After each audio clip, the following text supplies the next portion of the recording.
Olá pessoal, este é mais um vídeo do canal Carros e Causos, o único canal do YouTube que conta a história do automóvel no Brasil e no mundo de um jeito totalmente diferente de tudo que você já viu. Tá difícil de entender o que é que eu desenho? Então tá, eu vou desenhar e contar para vocês essa incrível história. Sem mais delongas, episódio de hoje, Imortais e Trapalhões, o primeiro acidente automobilístico do Brasil. A Academia Brasileira de Letras, templo sagrado e guardião de nosso idioma e literatura, cujos membros são chamados de imortais, como alguns personagens da cultura pop. Há mais de um século, os acadêmicos se reúnem para o tradicional chá da tarde, todas as quartas-feiras, e desfilam com seus solenes fardões. Mas você sabia que foram dois de seus membros fundadores que protagonizaram a primeira barbeiragem a bordo de um automóvel no Brasil? O jornalista e herói da abolição, José do Patrocínio, o poeta Olavo Bilac, coautor do Hino à Bandeira, e o primeiro automóvel do Rio de Janeiro são os personagens do episódio de hoje. Sabe aquele ditado que quem conta um conto aumenta um ponto? Pois bem, isto bem que se aplica à história do primeiro acidente automobilístico do Brasil. O primeiro a contar essa história foi o escritor maranhense Coelho Neto, no discurso em que recebeu Mário de Alencar como membro da Academia Brasileira de Letras em 1905, pouco após a morte de José do Patrocínio.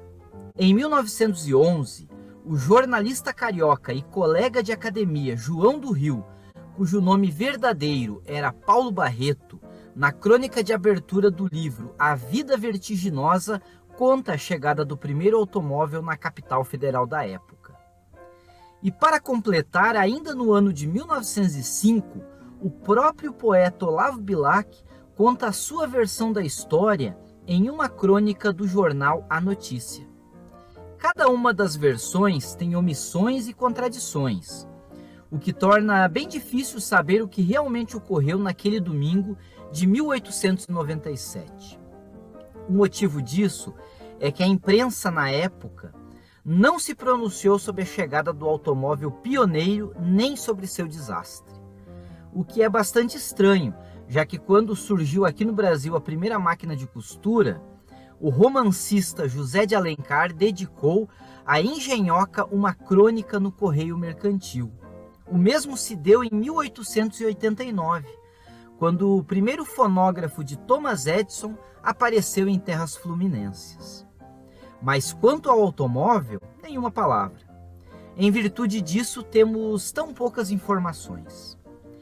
Em 1968, mais de 80 anos após o incidente, o Jornal do Comércio publicou um artigo do historiador cearense e também imortal da Academia Brasileira de Letras, Raimundo Magalhães Júnior. Então vamos basear o episódio de hoje em suas extensas pesquisas. Antes de mais nada, vamos conhecer o feliz proprietário desse automóvel, José do Patrocínio. O ilustre jornalista, farmacêutico, orador, poeta e romancista nasceu em Campo dos Goitacazes, Rio de Janeiro, em 1853. Filho de uma escrava quitandeira e de um vigário católico, que, sem reconhecer a paternidade, permitiu que o menino estudasse. E em 1874, José concluiu o curso de medicina. Mesmo sendo um jovem negro, nascido em pecado, como se dizia na época, ele teve uma rápida ascensão social e se tornou um importante farmacêutico na capital carioca. Fundou em 1880, juntamente com Joaquim Nabuco, a Sociedade Brasileira contra a Escravidão. Fez discursos inflamados em várias províncias do Império, angariou fundos para a compra de alforrias e até auxiliou na fuga de escravos. Por esses feitos ficou conhecido como Tigre da Abolição.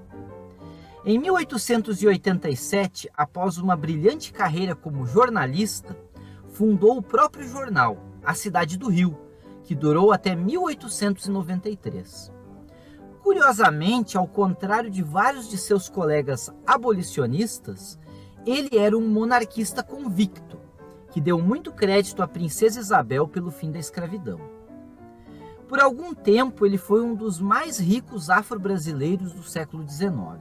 Mas depois da proclamação da República em 1889, seu jornal foi interditado e seu diretor preso e expulso do Estado.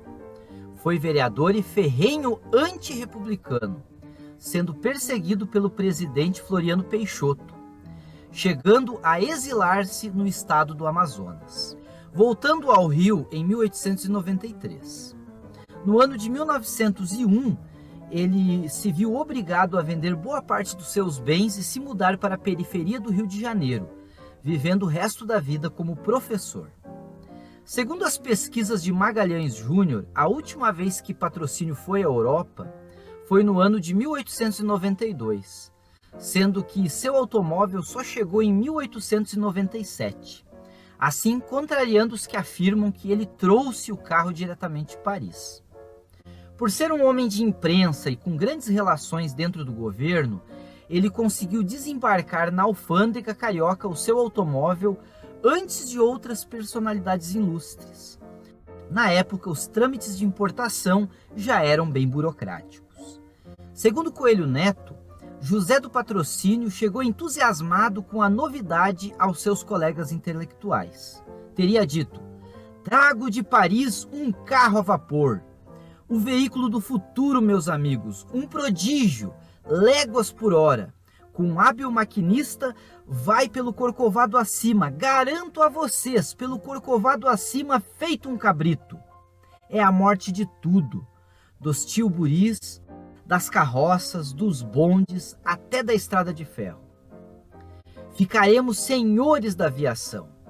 Coelho Neto até se apavorou com o valor da engenhoca, 20.000 francos, uma imensa fortuna na época.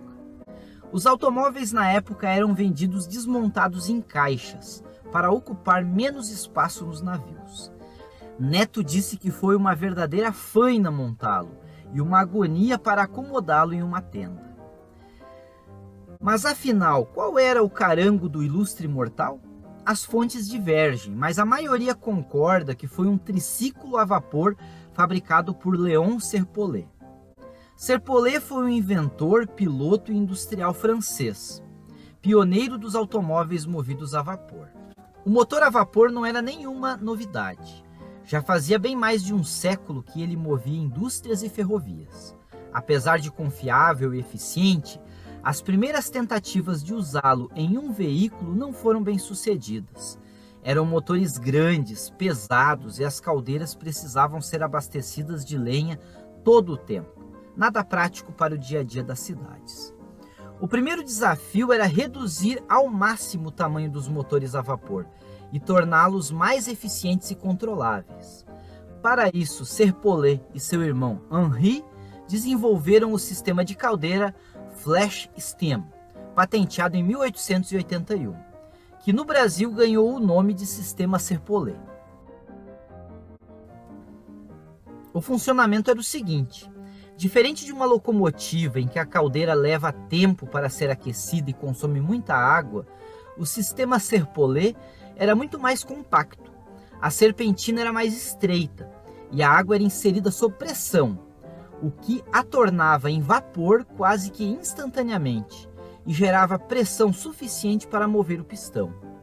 Assim, ela precisava de pouca água e, ao invés de carvão ou madeira, se utilizavam queimadores movidos por gasolina, benzina, querosene ou etanol. O sistema logo se tornou popular em aplicações que precisavam de menor torque, como pequenos geradores elétricos e bondes a vapor. Já em 1888, a revista Le Génie Civil disse o seguinte sobre o motor a vapor de Serpollet: "A impossibilidade de qualquer acidente, suas pequenas dimensões, a pouca água que requer e a simplicidade de seu monitoramento o fará útil em uma infinidade de casos." Sua primeira aplicação foram os triciclos motorizados fabricados por ele em 1888. O triciclo a vapor Serpollet é o primeiro automóvel feito em escala industrial, e as encomendas são numerosas. Mas ele não tinha os meios para atender toda a demanda. Então ele foi em busca de um investidor e encontrou o franco-americano Frank Gardner. Em 1898, eles uniram forças para criar a empresa Gardner Serpollet. Para promover os seus veículos a vapor, passaram a competir no então nascente automobilismo, com o próprio Léon como piloto. Em 13 de abril de 1902, Léon Serpollet bateu o recorde mundial de velocidade terrestre, ao alcançar os 120,8 km/h, com o seu Easter Egg, ou ovo de Páscoa, um monoposto a vapor de 100 cavalos de potência, com desenho aerodinâmico. Ele também foi tricampeão da Copa Rothschild, disputada em Nice, se tornando uma celebridade mundial, feito eternizado nos ladrilhos da suntuosa Casa Michelin, em Londres. Entretanto, com apenas 48 anos de idade, em 1907, Serpollet faleceu de forma inesperada. Em sua homenagem, uma grande escultura de Jean Boucher foi inaugurada em 1911 na Praça Saint-Ferdinand, em Paris. Com o desenvolvimento de motores a combustão mais eficientes e a popularização do carro a gasolina após a Primeira Guerra Mundial, por mais avanços que tenham sido introduzidos, os carros a vapor simplesmente desapareceram e o legado de Serpollet caiu no esquecimento. Não se sabe o exato modelo que José do Patrocínio adquiriu, mas a descrição de Olavo Bilac ajuda a identificá-lo.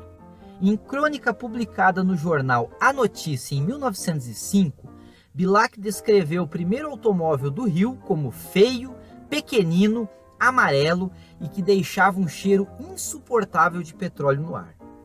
Assim, o modelo deveria ter sido o triciclo Serpollet, fabricado a partir de 1888, com 2 pequenos bancos, um de frente para o outro, e pouco mais de 2,5 metros de comprimento. A pequena caldeira gerava 1 cavalo e pesava apenas 33 quilos.